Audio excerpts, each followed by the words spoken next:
Hello and welcome back to my new podcast called Friends in 3D. My name is Katya, and today I am very happy to welcome my guest. Her name is Tracy, and she is my friend from Instagram and from our stereoscopic community. We actually met in person once. Couple of years ago at a Queen concert, which is great because I haven't seen I've seen only a few people from our community in person, so that was really great. But Tracy is a wonderful photographer, a stereo photographer. Also, she does amazing edits, and she posts a lot about of information about Dr. Brian May. So I hope that we can talk about all of these things today. So hello, Tracy, and thank you so much for joining me today. Hi, Katya. Thank you so much for having me. So we always start our episodes with just a question about yourself. If you can tell a couple of words about yourself, what do you like to do? What are your hobbies? As much as you would like to share with us. Well, not that exciting. I'm a stay-at-home mom for 2 kids. I studied biological anthropology in college, but I also did go to culinary school for pastry arts. And then I worked in psychiatry, in sleep disorders clinic and geriatrics in the Philadelphia VA Medical Center for about 10 years, and then started having children, and I pretty much retired. I see. That's very interesting. Didn't know about this this part of your life, of your career. Yeah, it was a wild ride, and now I just go day to day taking care of the kids in the house. Yeah, well, it's a lot of work too. I know because I also have 2 kids. So of course, I met you as a stereo photographer, but I was wondering if you were interested in photography before, you encountered stereoscopy. Did you like taking pictures? Was it kind of your hobby before stereos? Yeah, I actually wasn't into photography at all.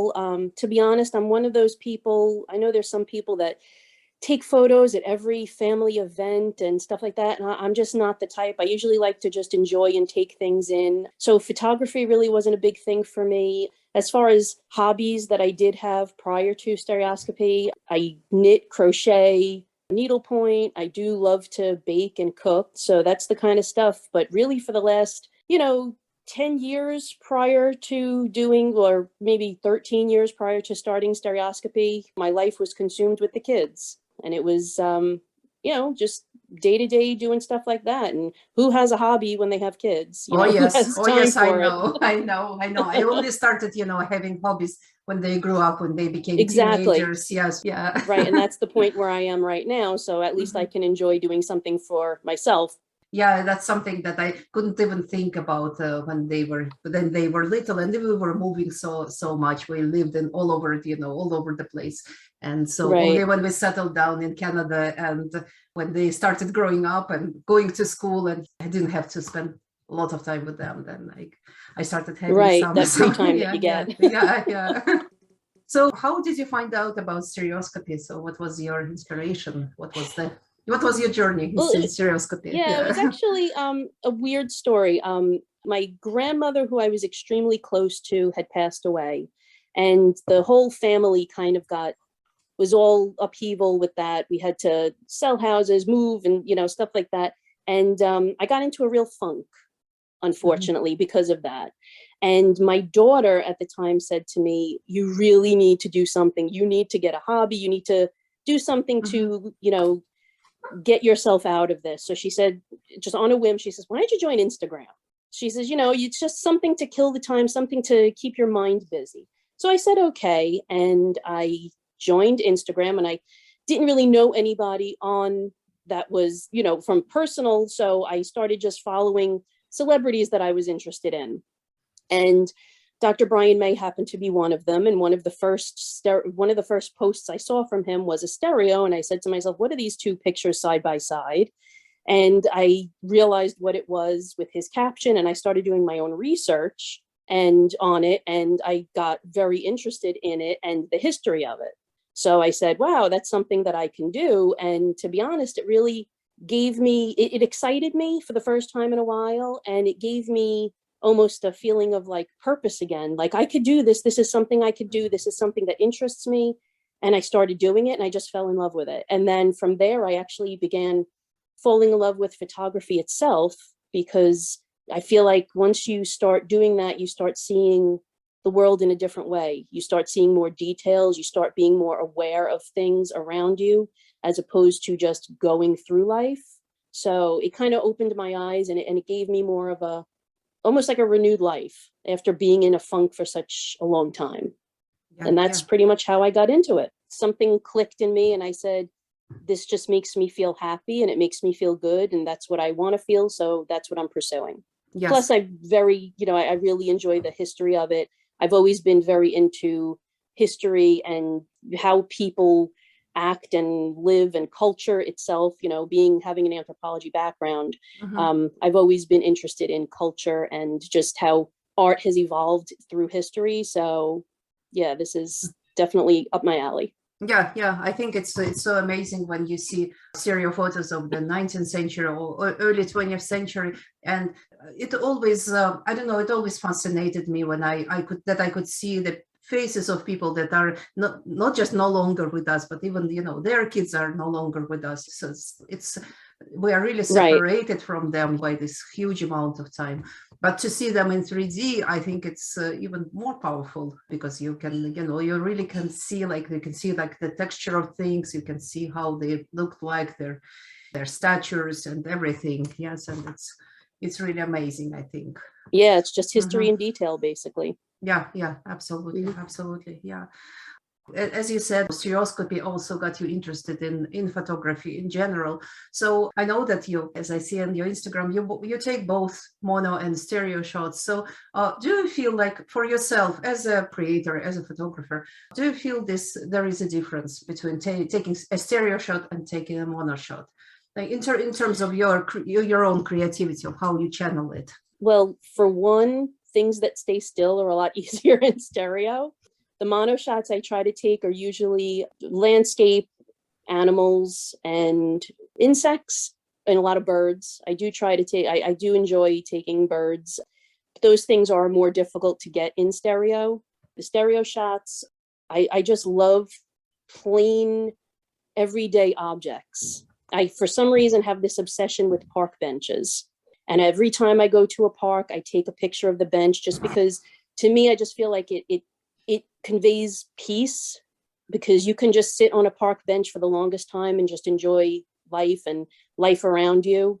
So I think that, yeah, my subjects are definitely what is different between my mono and my stereo shots. Also, just about photography in general, I find it to be a very intimate art, because I feel like when you look at a picture, you're looking at what the photographer was seeing from their eye. So to me, it's a very intimate way of conveying, like, for the photographer to show you what they were seeing at that moment in time.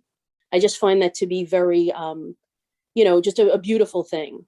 You can actually see, or at least feel what the photographer was feeling at the moment that they took the photo. Like, why did they choose that subject? You always wonder why people take the photos that they take. And especially in 3D, they had it in mind, that they found that it was beautiful enough to take it to show depth or detail, stuff like that. So I really do love photography in general, just for that.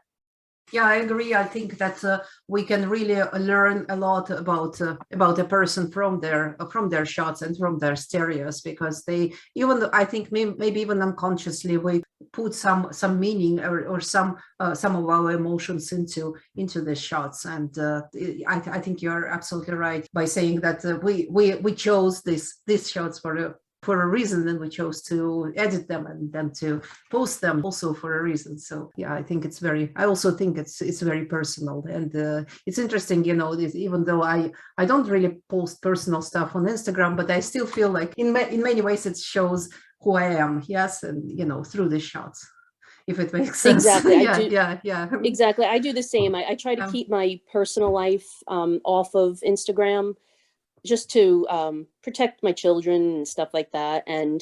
But I do think that people may get a sense of my personality by the shots that I do post, and my little anecdotal captions sometimes. Sometimes you just have to be silly. Life doesn't have to be so serious. Stereos don't have to be so serious. It's just fun, and it should convey fun, and you should have fun. It Mhm, shouldn't be a job. You shouldn't feel mhm. like a job. It should Mhm. make you happy. Yeah, I agree. I agree. For me, it's just pure fun. It's just pure pleasure, and just taking my own stereos, and of course seeing the stereos of other people, because I learned so much. I learned so much about this world and the nature around the world that I wasn't even aware of, and it's quite Right. amazing. Yeah, And yeah. having friends from all over the world, you see places that you never would see in real life. So it's fun Yeah, to see them in stereo. yeah, absolutely, absolutely. No, I think it's one of the greatest gifts for me, being in this Hmm. community and just getting new friends, and also seeing new places. I think it's very special. It feels very special. Right. Yeah, yeah. So for you, as well as for me, you came through to stereoscopy through Dr. Brian May and through his pictures. For me, it was through Queen in 3D. So actually, I bought Queen in 3D, and then I joined Instagram. But I was wondering, were you a fan of Queen and Brian before that moment, or did you actually get into Queen together with stereoscopy? Like, did it happen at the same time for you? No, I've been a fan of Queen as long as I can remember, to be honest. I grew up in a multi-generational house with my grandmother, aunts and uncles, and my family, and music was always around. And I listened from everything from Pavarotti and Mario Lanza with my grandmother to 60s Motown and doo-wop and Elvis and the Beatles and everything with my mother. But my uncle really turned me on to a lot of classic rock, 70s classic rock. Queen, I was 5 years old, 1980, listening to Queen, listening to Rod Stewart, Rolling Stones with him, a lot, Beatles. He was a huge John Lennon fan. We listened to a lot of music together. And I just have always loved music in general. There's not one genre that I can't say I don't like, or at least like some songs from it. I go from everything from 50s crooners to 60s girl groups to Motown to Zeppelin, Black Sabbath, Mamas and the Papas, Fleetwood Mac, anything you could think of. I'm a Barry Manilow fanalo. I just love it all. I absolutely love music in general. Basically, what Queen does, why it appeals to me, I've always been very interested, what appeals to me is harmonies, whether they be vocal harmonies or instrument harmonies or just layers of music in general. And also guitar heavy music. I just really like that classic hard rock guitar heavy sound. So yeah, I mean, harmonies, Everly Brothers, I was always very into as a kid. I was always embarrassed because I had a Buddy Holly poster on my wall when I was a teenager, and everybody was like, who is that? So it's just things like that. So there's really not one genre or anything, but that I really, I just love them all. But Queen definitely fits into that. Just memories of hanging with my uncle, just loving the music when I was a little kid. It just brings back happy memories. I remember watching them live on Live Aid on MTV. It's just always been in my life, Queen. So that's why when I did join Instagram, and I said to myself, like, what celebrities would I like? Who would I be interested in following? And I didn't even know Brian May was on Instagram, to be honest. I kind of was searching people up, and he was one of them, and he's one I chose. So yeah, Mhm, that's mhm. that's my history with music. That's wonderful. That's wonderful. It's you actually reminded me of a fact that I was a huge Beatles fan when I was a kid, and it was so uncool, at that time, because Yeah. people of my age, I think we're about the same age, but people Hmm. of my age, like, they were into 80s music, into Right. disco, which is also, I don't mind disco. I'm okay with that, but I always felt like an outsider, at school. Right. As far as being like an outcast, when I was a kid, I used to take my mother's old 45s and I used to make mixtapes of them. So I Oh, had that's nice. tapes and tapes and tapes of these old music. And that's how I really got into just every kind of genre and just all kinds of 50s and 60s music. And I used to steal my uncle's albums and, listen to those myself. So that's how I got into the 70s stuff. And when all the kids in school had like New Kids on the Block Yeah, yeah, posters and yeah, I and the remember pinups from that. like 16 and Bebop magazine, I had Elvis Presley and I had John Lennon and I had the Beatles and, like I said, Buddy Holly, and that's just the genre I was into. I do love my 80s music. Yeah. But no, the oldies will, what we're now calling oldies are always going to be for me. Yes, So yes. I think for me, the 60s, the music of the 60s was, for a very long time, was probably the best that like the music that I could listen to without stopping for many hours. And I think only with Queen, only recently I got into the 70s and I realized how great it is. Yeah, so I think 60s and 70s are, like my favorite periods in the classic rock. And but I also love Elvis. I love Buddy Holly. I love the 50s as well. But I yeah. think like my heart belongs to the 60s and the 70s music. Same. Yeah.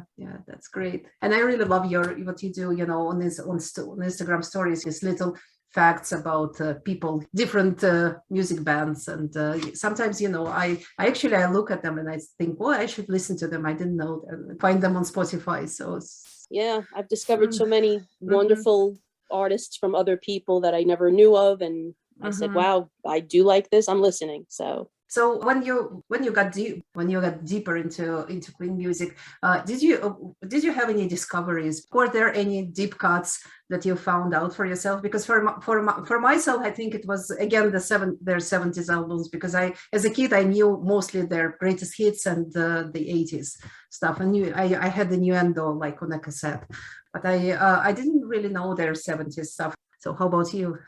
Well, I mean, Day at the Races was always my favorite album. But as far as deep cuts from other albums, and like Long Away has always been my favorite. I know Mm-hmm. when you say to people, what's your favorite Queen song? Generally, you get a Bohemian Rhapsody or Another One Bites the Dust, or, one of their hits.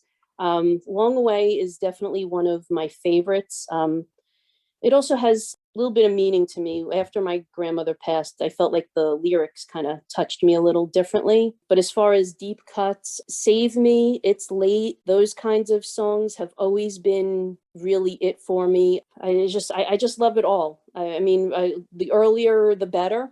Mm-hmm. I just like their much earlier stuff. Anything pre 84ish, is really what I really like. Yeah.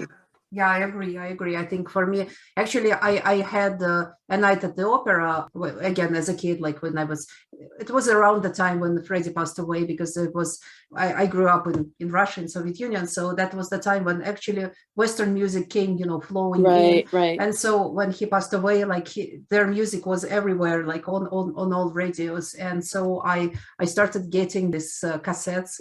Some of them were just bootlegs, because like it was not regulated at that point. And so I had a night at the opera, but I didn't have a Day at the Races. And I think that Day at the Races was my biggest discovery when I got into Queen again 4 years ago. And and it's still probably my favorite album. Yeah, Like if yeah. I had to choose, like, you deserted on an island, you can only take so many albums kind of thing, that would definitely be up there. My Fleetwood Mac Rumors, Mhm. Chicago, Yeah, you know, Mamas and the Papas, yeah. Smokey Robinson's greatest hits, probably, things like that. But yeah, no, as far as Queen, Long Away is my favorite. Yeah, I love it too. I love it too.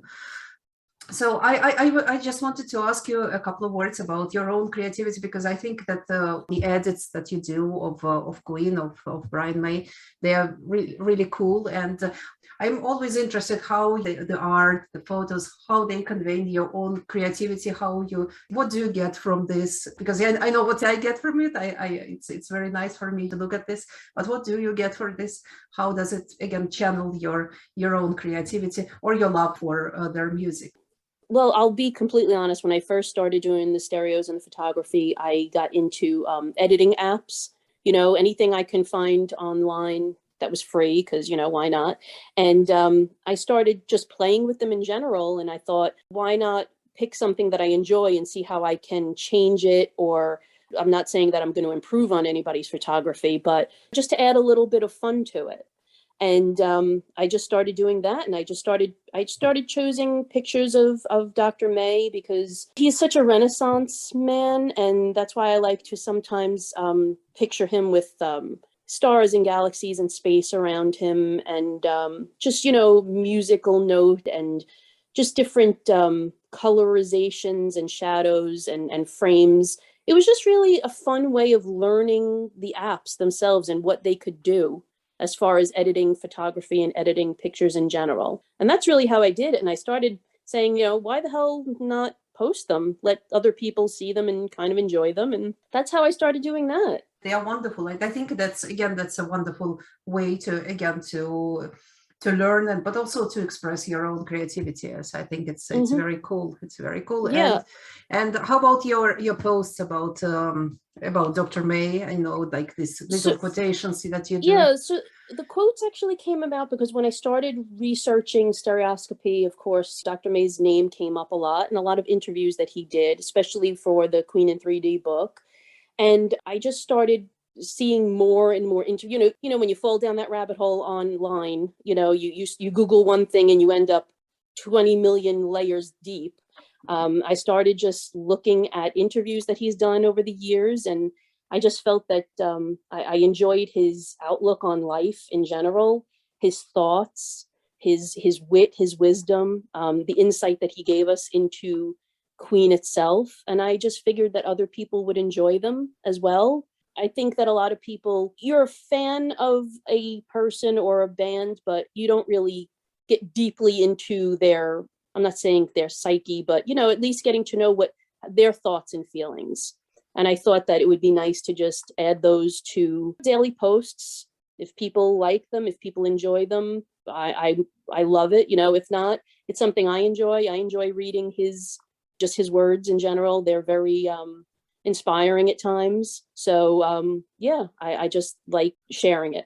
Yeah, that's great. And I think that the Queen in 3D book, it was not just it was quite a revelation for me, not just in terms of stereos, obviously, yes, but also in terms of how it feels to be a rock star, because I think he's so open and so honest about it, and like you can really feel it. And it impressed me very deeply because I've been a fan of rock bands as well as you were for all of my life, and and it was quite a revelation for me. It's a very important book for me.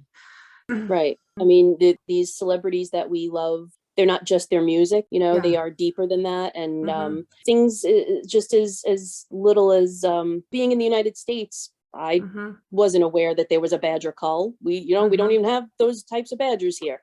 So to hear him talk about why he does this and why he's so interested in why he feels the need to fight for the animals and stuff like that, those kinds of quotations I just really enjoy, because it just shows his passion for basically everything he does, just from animals to astronomy to photography to music. It just shows his passion, and on a different level than what most people I think realize. Yeah, I think so too. And I think it's really something that as a fan you can look up to and try to become a better person yourself. So do you have a dream as a stereo photographer? Like, do you have an ambition? No, I don't think so. I don't have any aspirations for stereoscopy other than it being just a well-loved hobby in my life that I do for personal fulfillment. It's just something I enjoy. I want to be able to share my love of stereoscopy with others, and I want to enjoy what other people post. I love to see others' photos as well. I don't think that as far as personal gain or it's such a niche discipline that I don't think that you can get famous from being, in this day and age. I don't think it's something that you could be famous for. And to be honest, I don't think that should be your goal. No, I think it's really gets in your way, actually. Yeah. Right. It's personal fulfillment. And I think once you make it your goal to, let's say, be well known, it gets in the way. You lose the meaning of it for yourself. If you're not doing it because you love it, then I don't know the reason to do it. Once it becomes like a job, you get what I'm saying? It needs absolutely. To be it needs to make you happy, and it needs to make you fulfilled. And I think that's really what that's my personal aspirations for stereoscopy. That's what I want it to do for me. I don't know. I don't want to be famous for it. I think for me, actually, the great thing about stereoscopy is that I never considered myself a photographer, and I always knew that I'm going to be an amateur. And it kind of liberates me, because I don't have to be that good. It's gives me pleasure, of course, to learn new things and maybe to become a bit better in the technical aspects. But I'm still using my phone for Exactly. this. I do the same. Yeah. And no, same thing. I never thought of myself as ever. I don't consider myself a photographer. I mean, I like taking pictures. I still kind of, when I use my real camera other than my phone, and what's this dial thing you do? I don't still know what the different settings do and everything. I'm trying to learn. But to me, if it looks good, it doesn't have to be perfect. Nothing in this world is perfect. So, imperfections are what make this world go around. And I really think that if you enjoy it and you love it, and even if nobody likes it, sometimes I've posted things and I don't get likes on it, and I don't care, because you know what? I liked it. And that's not what I'm here for. I'm not here to, especially on Instagram, I'm not here to be famous or popular, or I don't need the likes. I don't need the follows. It's just what I love. And it's just a platform for me to give what I enjoy and to also receive from others what I enjoy. Yeah, I think it's a great thought. So one more question that I again ask everyone. What does it mean to you to be a fan of a band or of a rock star? I think because, again, I think it's there is a difference between just liking music, just listening to music a lot, and being a fan. I think there's two different, I don't know, conditions, if I can say so. Right. Yes. So what do you think about it? I think to be a fan of someone's is to appreciate their style and what they're trying to convey to their audience. I also feel like I need to respect the person as an individual, a band, however, because there's a lot of artists out there that I like their music. I'll say that I like their music, but I can't say I'm a fan because of things that I know that they've done in personal lives and stuff like that. I think you have to really respect them as a human to be a fan. It's just they just have to be a good person, good human. People, not everybody is perfect along the way always, but I have to just definitely respect them as an artist, as what they put out, as well as a human being. Yes, I also see being a fan as definitely as being respectful towards the person, but I also see the fact of being a fan as some kind of a returning some creative output to this. So not just passively, listening to this, because that's what I see, in our community, because, like I see art, I see edits, I see photos. And many of them, of course, are inspired by Dr. May. Yes, and I think that this is so great, because people are, again, not just taking, but also returning their own creativity. And I think it's a wonderful thing. That's right. If I could add to that, I think also being a fan, they have to. I feel like if they touch you, if they touch your soul, they touch your life with, as far as musicians, with their music. That to me is also, I can become a fan of theirs if I feel like that they've touched my life in some way, in a positive way. There's a lot of, like Chicago, there's so many songs of theirs that I feel just touched by. And I could definitely say that I'm a fan of Chicago, even though they have, they had their weirdness, especially like something like Fleetwood Mac. Fleetwood Mac had probably one of the most drama, soap opera-ish kind of lives, and I still, their music just touches me. I respected them individually as musicians, as people, and I to this day will always consider myself a fan of Fleetwood Mac. That's just, they do something for me. Yes, absolutely. I think, when you can connect, emotionally to the music, and that's why I also considered myself a Beatles fan, and also George Harrison fan, just separately from Beatles, because they are very important to me, and also probably David Bowie, because he's also like a very important figure for me, and not just as a rock star, but also as a person. Right. So, right. Yeah. So thank you so much for this wonderful conversation and for all these Thank insights you. that you gave me. It was a great pleasure. So if you are listening on Spotify, I'm going to put Tracy's Instagram handle into the description so that you could see her stereos and her art, her edits. So thank you so much, and I hope you have a great day. Thank you, Katya. You too.